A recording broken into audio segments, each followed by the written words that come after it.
Hello everyone, ఈరోజు నా ఛానల్లో బాదం మిల్క్ ఏ రకంగా రెడీ చేయాలో పూర్తి వీడియో అయితే అప్లోడ్ చేశాను. దీన్ని కూల్గా తీసుకుంటే బాగుంటుంది, అలానే వేడిగా తీసుకుంటే ఇంకా బాగుంటుంది ఫ్రెండ్స్. నేనైతే దీన్ని ట్రై చేశాను, చాలా టేస్టీగా ఉంది. నేను చేసిన పద్ధతిలో మీరు కూడా ఒకసారి ట్రై చేయండి.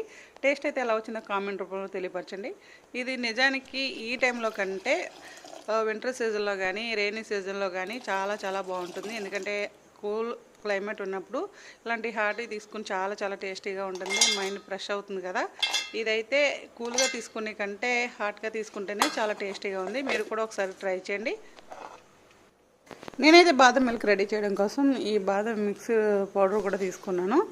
అలాగే కొద్దిగా జీడిపప్పు, పిస్తా పప్పు, బాదం పప్పు ఈ మూడు కూడా కలిపి మిక్సీ పట్టేసి ఇది పక్కన పెట్టాను. ఈలోపు అయితే ఇవి క్రీమీ మిల్క్ అయితే తీసుకున్నాను. అవి 1.5 లీటర్ తీసుకున్నాను.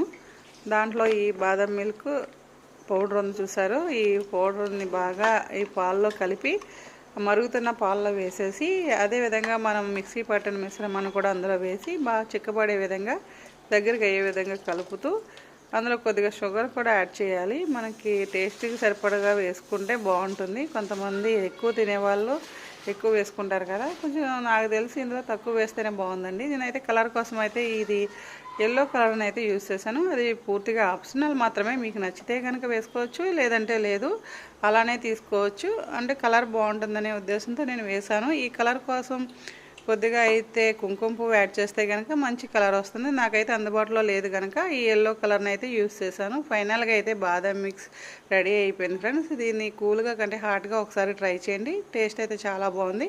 ఇలానే నా ఛానల్ ఫాలో అవుతూ ఉండండి ఫ్రెండ్స్. ఏమైనా మైనస్లు ఉంటే తెలియపరచండి. నా ఛానల్ చూసిన వాళ్ళు సబ్స్క్రైబ్ చేసి అలాగే లైక్ చేయడం మటుకు మర్చిపోద్దు ఫ్రెండ్స్. ప్లీజ్